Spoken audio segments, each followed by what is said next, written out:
50,000. Do you know why people are getting stabbed like that? No. Because the police are cowards. They do tactical retreat. They're scared to engage with the knife fighters. And also the public are cowardly. If they were living in a country where actually bring out a knife and the whole community will come out against you and deal with you because there's a communitarian spirit, we wouldn't find there are levels of knife crime in the UK being that level. Compare, once again, this might be a big claim, but I'm making it, yeah? Compare the levels of knife crime in the UK with any Middle Eastern country of your choosing, including Syria. Including Syria. I promise you, there is more knife crime in London than there is in Syria. I promise you. The war zones, even in the war zones, there's more than that. I promise you there is. Even during ISIS? No, not during the actual, whatever, but because there's gun crime there anyway. Yeah, no. But no, I promise you, go to anywhere you like, the knife crime we're finding in the UK it beats almost any country in the world. It's up there. Why are people? Because they don't have regard for human life. People are cowardly to get involved. The police are coward. The community is a coward because they have this egoistic individualism. That's the reason why the people are cowardly like that. You go to Nigeria, there's knife crime there, but it's not on the level. Ghana, it's not on the level. Sorry to say, go to any African country of your choosing, it is not on the level of the UK. And there's a reason for that. So you're saying because these Middle Eastern countries have this religious meta story that it doesn't make them egotistic, or it makes them more community. No, I'm saying, I think the thing is, knife crime isn't the only way. Sorry, do you want to say something? I think in other countries there are other ways to kill people besides stabbing. Yeah. So I guess you have shootings. Yeah, I know, but I'm saying to you it's not on the level.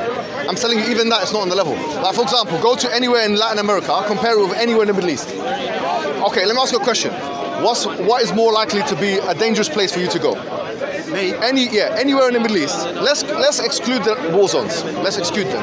Yemen and Syria. Let's exclude them, and occupied Palestine. Let's exclude those three places. Yeah, and Libya, which is like 4 of. But war zones are war zones, isn't it? Okay. Anywhere in the Middle East you like. Where I'm from, Egypt. Yeah. Compare Egypt with Mexico. Which is more a safe place to go? If you walk in the street and anywhere in Mexico City, what is more safe for you to walk in the street there or in Egypt? In Cairo? It's a good question. Well, they're both two different countries. I mean, Egypt has stricter laws, whilst Mexico's kind of dangerous for a different reason. I understand, but I promise you would not be saying that if you went to both countries, because it's a good comparison. Mexico City versus Cairo. It's a good question. Right. Mexico City got 20 million people. Yeah. Cairo's got 20 million people. Same number. Yeah. In fact, in the ranking, it's like 5 and 6. Like the 6th most populated city in the world is Cairo. That's double the population of London, by the way. Cairo's got double the population of London. Yeah. Okay. I'm just giving you an understanding. Yeah. Now, if you go Cairo, with all of its problems, there are lots of problems. I'm not saying nothing, but what I'm saying is compare Cairo with Mexico City in terms of knife violence and gun violence. There is no comparison whatsoever. I promise you, there's no comparison. I mean, compare Cairo with London. There's no comparison. I mean, even though I'm telling you, by head of people getting stabbed or shot or killed. You're saying safety. The thing is, anything that can cause harm. Why is it not happening like that? No, I don't know. I don't know get the it? stats. It's a good question. I'd have to look at it. The reason you got to look at individualism as ideology. So the idea that you have family, you have community, that does actually have a part to play here. And I feel like You're saying they don't have family and community in Mexico then? No. In Mexico, it's more of an individual. It's a liberal culture now. It's a liberal culture. Mexico's more dangerous because of drug trafficking. Yeah, exactly. Drug has nothing to do with religion. It does, because drugs are not allowed in the religion of Islam. Well, they're not in Christianity either. I understand, but what we're saying is that they're not acting on a Christian impetus. They are acting, first of all, Christianity doesn't have any strict rules against drugs, like Islam does, yeah? Secondly, in Latin America, they've absorbed Western liberalism. So what I'm saying is that the individualistic liberal flair, look at Chicago. Look at Chicago. Like Chicago. But what if you do the opposite thing? Where is the safest place in the world, and is it a liberal democracy? Where is it? Tell me where's the safest place? I'm saying, if you look at the whole world. Alright. How about this? How about a place like Norway, for example? That's clearly an atheistic country. I don't know what there's, but I think it's the crime stats are quite high there as well. You'd be surprised. Norway? Yeah. I don't know anyone gets that. First of all, Norway is 6 million or 7 million people. Yeah. So they've got a sparse population. The population of Norway is spread out. What about somewhere like Japan? What about Japan? Maybe walking along the streets of Japan is the safest. No, but okay. In terms of safety, I feel like they do have a collectivist spirit. Yeah, in Japan. However, I remember watching a documentary some years ago called Megacities. It was put by Andrew Ma. Yeah, he actually went to Tokyo. Do you remember this? Yeah, he went to Tokyo, and then he went to Dhaka. He went to many different megacities. He went to Cairo as well, in fact. Yeah, cities that are like of a certain population. When he went to Tokyo, it's number one in terms of, it's 37 million people. Yeah, Big. 37.5 million according to the last stats. Now, if we're saying that Tokyo, when he went there and he saw how people were living, where now you have a different kind of issue, loneliness. People are renting friends. But you're changing the topic, aren't you? No, I got you. We're evaluating it on a certain scale. But people are renting. In terms of Japan, my argument would be that the culture is not fully liberal. That they're incentivized by different kinds of culture there, because they have. We talk about liberal countries. Yeah, the culture in Japan is not fully liberal. Then I would say, actually, look at the crime stats in Japan. Look at them. I haven't looked at them. Let's look at them. And then number two, they have different kinds of facilities as well. Because if you talk about 37.5 million people in one city, and then most people live in skyscrapers and individual flats, and they don't have the same potential to create ghettos and stuff like that. So there are lots of considerations that one can make. But once again, I'll be honest with you, I haven't looked at the crime stats in Japan. And nor have I gone to that culture or that people. But I do think they have a communitarian spirit there, which is why they have things like, you know, have you lived in Japan as well? So maybe you can tell us. What do you think? What's the crime like there? It's very low. Is it low? Yeah. Petty crime is very low. Why do you think the reason is? Organized crime is very high. Is it? Yeah. Organized crime, but petty crime, and you can leave like your. No. What about stabbings and killings? No. Is it low? I've left my MacBook like in a cafe for hours and come back. Why do you think that is then? What's your reasoning behind it? Well, I think what you mentioned earlier is quite interesting, because there is a collectivist culture. So if one person does one thing against the stream of the sort of community consciousness, they get extremely ostracized. Yeah, so do you think that, okay, so he's confirmed what I was already thinking, and that's why they have a strong culture of like suicide and stuff like that, if you've shamed the family. I remember reading a story of a man who left his family because he was in a house, and he left in Japan, in Tokyo. He left his house because he could no longer provide for them. He thought he was useless, so he said, I'm leaving. That happens. Yeah, so the point is that there's a strong sense of honor, collective community honor there in Japan. I'm not saying Islam is the only solution, by the way. My thesis is as follows, is that when you have a strong individualism, okay, and you compare it to more collectivistic cultures, then the individualistic cultures are more likely to be high in crime than the collectivistic ones. That's my idea. Because if you go to a Christian community in Africa, that's why I said any country in Africa. If you go to a country which is majority Christian in Africa, but they are all, have a strong community or tribal allegiance, then it will be the tribal fathers that will come in and so on. Chief masters, whatever they call. Do you believe that Islam is something that is applicable to any country and any culture at any time? In other words, is it something that's eternal? Yeah. And your justification for that? Yeah, I believe in that. I mean, that's what the religion of Islam claims to be. But then that doesn't mean that it's rigid. It doesn't mean that it doesn't take into consideration the socio-economic or political factors. Because there is an inbuilt flexibility in the religion of Islam, such that you can have culture of, for example, if Japan became a Muslim country, like maybe Malaysia is a good example because it's the closest to it. Malaysia wasn't a Muslim country, Indonesia wasn't a Muslim country, then became. But if you compare Malaysia and Indonesia to Egypt once again, you're going to find many things in the former that you didn't find in the latter, because they have a different kind of temperament, a collective temperament, they have a different culture, and so on. So I'm not saying that Islam is going to come in and engulf everything. It comes in, yes. So just pick what fits. No. Change it about a little bit and just apply. No, it comes in and gives principles of how to live one's life. Overriding principles. God is the Most High. These are the laws. This is how you should be with your family. This is how you should be with your community. Okay, but then you as a culture, as a people, bring in your own flavor of that. So, you know, in Malaysia, it's not going to be the same as Nigeria. And your justification for that, do you believe that, do you believe like human beings are also in that sense, you know, something that is, you can apply to them like the book would be the Quran. The book of the Quran would be in your case. Yeah. That you can apply that to human nature, because also human nature is not something that is changing. It's something that you can explain from within like the context of religion. So what did you say that again, sorry? So I'm saying you believe that human nature is not something that like changes over time either. It's something that is fixed. Human nature is another topic. So let me answer the question. I feel like Islam has 2 or 3 things that are important and have a cross section with the psychological literature. Yeah. First of all, the idea of fitrah, which is that everyone is born with the predisposition to believe in God. All right. But there's another thing as well, which is that the Quran states that وَنَفْسٍ وَمَا سَوَّاهَا فَأَلْهَمَهَا فُجُورَهَا وَتَقْوَاهَا, and by the self and he who created it. So he inspired it by giving it propensity to do good and propensity to transgress. So a human being has propensity to do good or bad. Okay, both of that is an integral part of the human project. God has put that in both of us. قَدْ أَفْلَحَ مَنْ زَكَّاهَا, the Quran continues, the one who has purified himself has succeeded. وَقَدْ خَابَ مَنْ دَسَّاهَا, and the one who corrupts himself is a failure. So you have the potential as a human being to be either or. Okay, so why they say there's a cross section of like the psychological literature is that in psychoanalytic theories you'll find that, you know, the psyche and the dark side of the psyche and all these kind of things is there.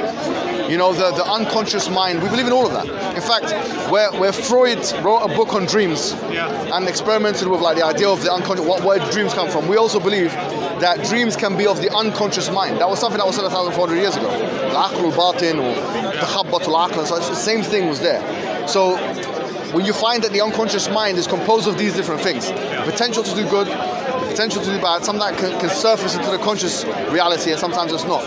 But yeah, that's where there's a cross section, I would say, between the psychological literature and the Islamic understanding of, you know, for example, human psychology. Because, you know, often it's not just against Islam, but against any sort of religion, or any, let's say, dogmatic religion, let's say in that sense. The common argument is that it can't really be applied to human beings because human beings are essentially an ongoing phenomenon, right? They're like a future orientated and, you know, they change all the time. And you talked about the fitrah, but, you know, the opposite side would be the sort of like existentialist Jean-Paul Sartre and his ilk, who would say, actually, we're born without a blueprint, right? We are who we make ourselves to be, how we live our lives out. I mean, I don't know if Sartre said that, or not, I haven't read that. Yeah, I think he did, yeah. But I can remember Descartes said the exact opposite. He said we're all born with the autograph of God. And so the idea that you're born like, because he got that from, you know, when he went through the meditations and he went through all the this cogito ergo sum, I think therefore I am. He said that's the highest level, it's the thing that, but he said that is, we are born with the autograph of God. I think therefore God is as well. You know, and so the idea that we're born with that, I think is a fixed part of the human psyche. That is a fixed thing. But the other things are there as well, and it's for the human being to choose, basically. And we believe it's a voluntary agent. The human being is a volitional agent. Oh, you do believe that? Yeah, yeah. Okay. You don't believe it that the human being's action is determined then? We believe in compatibilism. Okay. Oh, okay. I was under the impression that, because it's a debate, isn't it, at the moment? Yeah, yeah. Compatibilism, determinism. No, we believe in compatibilism. Actually, do you mind me asking you about that? Yeah, of course. Because I'm struggling with this concept that, you know, God is sovereign, right? And so He knows what's going to happen in the future, right? So He has complete sovereignty over humankind. But at the same time, He's giving them free will. So it seems like from the outset that there's a contradiction here, because how can you really have free will if God has sort of written out exactly what you're going to do? And And I've been studying this Catholic monk called Spanish monk in the Middle Ages, something Molinism, yeah. And William Lane Craig is doing something on that. Yeah, he had an interesting idea that he said God has middle knowledge. Middle knowledge. Yeah. So, I mean, what would be a good way of explaining the Islamic argument for that? Because it's a struggle to think, well, I'm free, but actually God has written it out. I should start off by saying, quite frankly, that just as Christianity has divided on the issue, so has Islam. Right? If we're being completely honest, right? I take the compatibilist position, but there were more positions that are closer to crass determinism, and there were more positions that are closer to libertarian free will within the Islamic idea. Just like in secularism, there are all three views. Same thing with Islam, same thing with Christianity. You have Arminianism, you have Calvinism, and then you have Molinism, as you've mentioned, right, with Molina. And which William Lane Craig is defending the position of academically right now. The wood knowledge or the middle knowledge is actually, I was looking myself to find if there's any, are you going to go? I'm my head off. Right. It's nice meeting you. You too, my friend. Yeah, see you later. Yeah? Thank you. Wait, I don't know if you want a picture. Yeah, let's take a picture. Well, you've got it all there, so you know you can. Let's take a picture. Come. Wait, to take it from Do you want him to take it for you? Yes, please. We'll talk about middle knowledge in a second, yes? Cheers, thank you. Thank you, brother. Yeah? See you later. So middle knowledge, actually there's a view which is commensurate with it in the Islamic paradigm. And it took me a long time to find it. But there's a guy called Najmuddin al-Tufi which had the same, pretty much same view. But he said that God, not the same view, he had a slightly different view, which is that God holds you to account based on what knowledge you would have done if you were free. If you were independent, okay, then God holds you to account based on that knowledge. Okay. Now, that's, for me, it's a problematic view. Because on logical grounds and also on textual grounds. But I'm just letting you know that there is a kind of similar view in the Islamic view. The main opinion, the compatibilist opinion, is that there is an intersection, there is a symbiosis, there is some kind of compatibilism between godly determinism and human free will. Human being, from one perspective, is completely volitional, but from another perspective is totally dependent. He's dependent existentially. That without God, human being would not exist. Just like without the sun, this tree would not exist in front of us. But God has also allowed the human being to make decisions on his own behalf which don't interfere with his own sovereignty. How that takes place, the mechanisms of that, I don't know. And in fact, I believe they're unknowable. Because the Sunni position, the Sunni Islamic position is that anything relating to God's attributes is fundamentally, the howness, the mechanics of it are fundamentally unknowable. So if I want, yeah. Is that the same for the Sufi and the Shia as well? Sufis are, like, for example, when we say Sufis, it's not really a creedal school of thought. Right. It's referring to, like, meditation, It's just, so most Sufis are Sunni, or at least they would claim to be, right? They would say I am Sunni. If you meet any Sufi, they would usually say I am, I'm Sunni, Deobandi, and whatever, yeah. The Shiite position, Shiaism, like Tulsi and others like that, is similar to the Mu'tazili opinion, which comes closer to libertarianism, which is there's a person called Al-Qadi Abdul Jabbar, who's a Mu'tazili. He wrote a book, and in that book, he said that basically God creates what we do.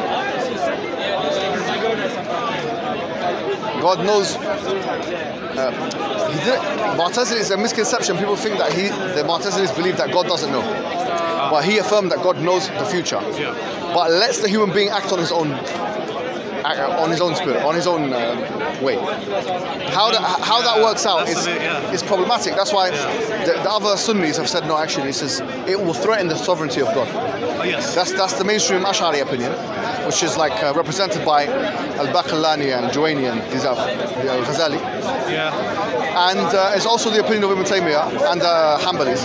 For example, Ibn Taymiyyah said it and Ibn Qayyim said that. So there's a range of opinions here. Fascinating stuff, very fascinating. A lot to think about. Thank you, my friend. But just to, there's a verse in the Quran which kind of, Quran says, فَلَمَّا زَاغُوا أَزَاغَ اللَّهُ قُلُوبَهُم. When they deviated, God deviated their hearts.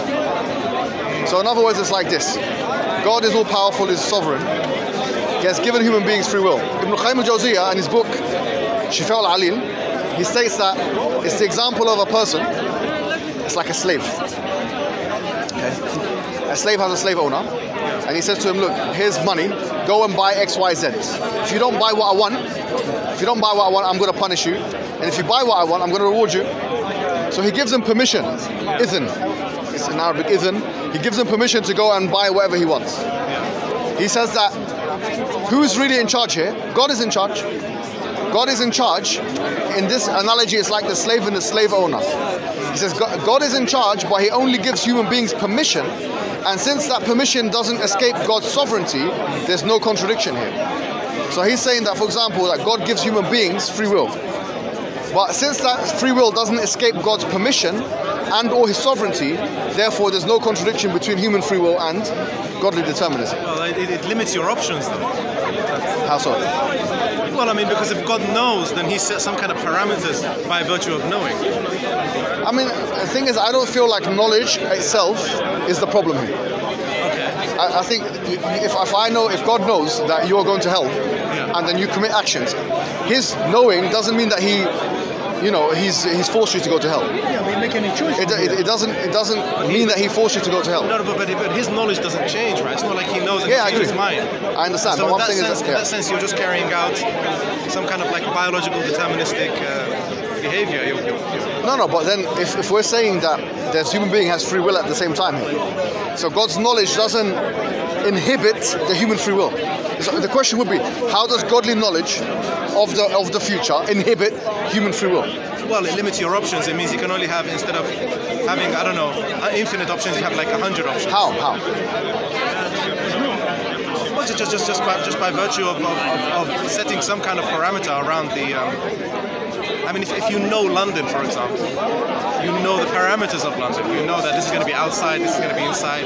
You have only a few routes that you can, explore. So, I mean, I guess in that sense, the knowledge is based on the actions of the human being and the godly determinism working together. Right. So the knowledge is not despite human free will. Right. Okay. So it's not a negation. Yeah. Regardless. Okay. What becomes difficult is how could God will it? Yeah. How could God create it? That's where the difficulty is. And so how can a human being be free at the same time God has willed everything? We're saying there's a mechanism at play which no one knows. Is it? The how question is unknowable. It's like asking the question, how does God see? Exactly. How does God hear? I don't know. You don't see any problem with that from the Islamic perspective, that you cannot know these kind of things? Because some common arguments that come from Christians towards Islam is that that there's some kind of, with all due respect, some kind of sort of anti-intellectualism when it comes to these things, whereby you just don't know, right? That's it. Don't even explore it. I mean, the Christian polemics on this issue, intra-Christian discussion, Calvin versus Arminius and Molina and so on, is very similar. It is very similar. Right. Even let me put it this way for you.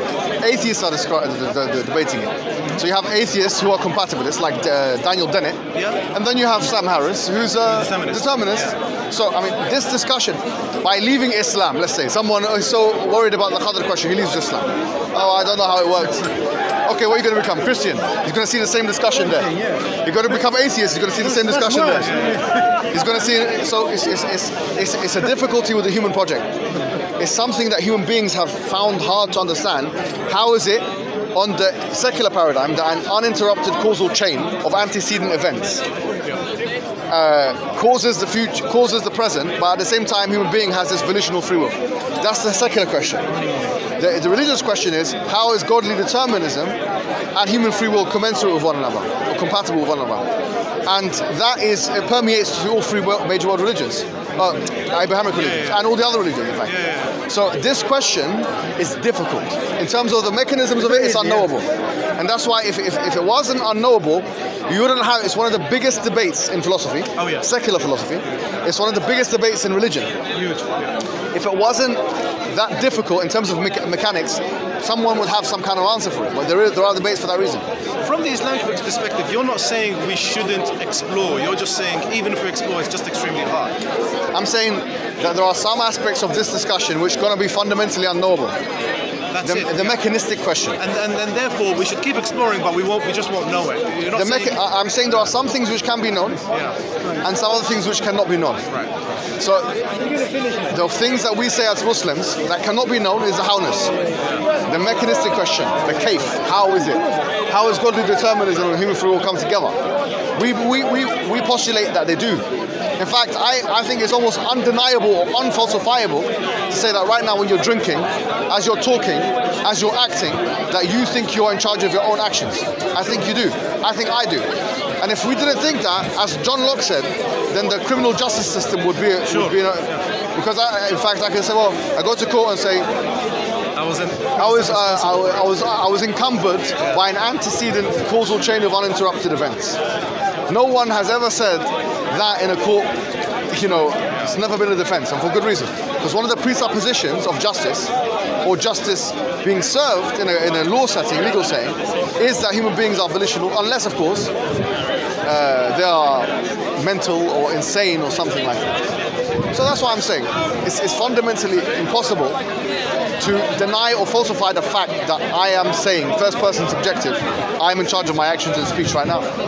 At the same time, it's almost impossible to also postulate, unless you want to deny causality, that there is an antecedent causal and uninterrupted chain of events. So you are in, even if we park the religious discourse to one side, you have this tension.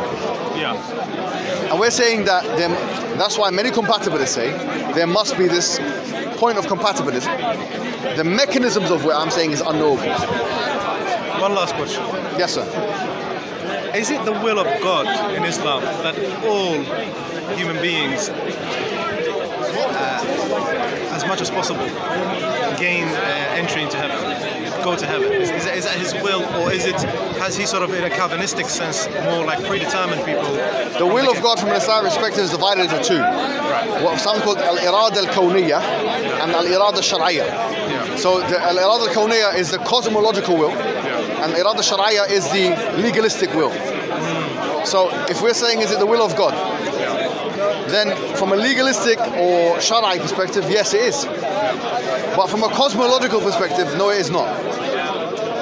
So then how do we differentiate? We're saying that God has created volitional creatures, independent, not independent in the strictest sense of existential independence, but to make their own decision making. They have free will, yeah? God has made free willed creatures. He has given them guidelines, told them this is what we want you to do. It's a test of life. And a favorable outcome is for you to believe in God, which will satisfy your own egoistic self-inclination. From that perspective, yes, God wills that human beings follow the guidelines. And that's why in the Quran it says, مَا يَفْعَلُ اللَّهُ بِعَذَابِكُمْ إِن شَكَرْتُمْ وَآمَنْتُمْ. What would Allah do? This is a verse in the Surah Nisa. What would Allah do with your punishment in shakartum wa amantum, if you're grateful and you're believers? Like what gain is there from a godly perspective from punishing you? There's no gain there. So from that perspective, yes. But from the perspective of what will be the will that is carried out, well, the will that is carried out will be the one that is in congruence with justice. It's like to say a judge. I know analogies are all problematic, and this is a problematic analogy. I'm telling you that in the beginning. But he wants to judge in favor of the defendant or somebody, he wants to judge. However, the case makes it the case that he must be prosecuted. For example, if you're a judge and your son was in front of you, court, you would want him to be innocent. Of course, yeah. You would want him to be innocent. But in terms of you're willing him to be innocent, if you are a judge and you have to judge against him, then you will him to be guilty, if need be. Do you see the point? So the ambiguity, we have to disambiguate this word called will. Right. Because the will can have more than one denotation or understanding. So if we're talking about from a cosmological perspective, then no. If we're not, then yes. Fascinating stuff. Thank you so much, man. What was your name again? Mustafa. Oh, Mustafa. Good to meet you. Yeah. I am from Islamic background, but you know. Are you from Turkey? No, I'm from Iraq. Oh, okay. Inshallah, I come back to the dream. Yeah, inshallah. no. Thinking about a lot of things. Think about it, yeah? اسمح لي محمد السلام عليكم. I've got a question. If you've got enough energy and time. Yeah, go ahead. Barakallahu feek. So I was asked this question, I didn't know how to answer it. So just a clarification, inshallah, Muhammad. So it's Surah Mary 19, verse 7. I'll just say it from Sahih International. O Zachariah, indeed we give you good tidings of a boy whose name will be John, Yahya. We have not assigned to any before this name. Okay, so that's the verse. What I was asked was this. When it says never assigned before, is it full stop within like the total history of humans? Or is it just the family of Zachariah alayhi salam? No, because some say the Hebrew John, Yahya alayhi salam, is Yohanna, I think if I'm right. And they say, oh, historically there were other Yohannas prior. I'll look into tafsir just to make sure. But if Allah says, لَمْ نَجْعَلْ لَهُ مِنْ قَبْلُ سَمِيًّا, we have not made it, it could be the case, and I'll make sure of this before, I don't want to, that Allah didn't do tasmiyah of someone like that. It might not mean the case that he was never called, there was never someone called that before. So Allah, he named certain people, certain things, himself. So Allah, he called him Yahya. So it might be the case that Allah, he never himself assigned the name. Yani the first time he assigned a human, that name. He's the first time. Direct. But it might not be the case, and I have to double check tafsir if this is correct or not. Sure. It might not be the case that it was never called that in the whole of history before. But I'll double check. Because I've seen some bracket saying specific to Zachariah alayhi salam's lineage. Yani within just the family branch. That might be the case as well. I'll double check to see, inshallah. Barakallahu feek. Thank you. We've got to go get some food. Who wants to take these things? I'll give it to Sam and then Dawah and the other brother. You've got it. Thanks, man. Sunnah. Just going to get some. Inshallah.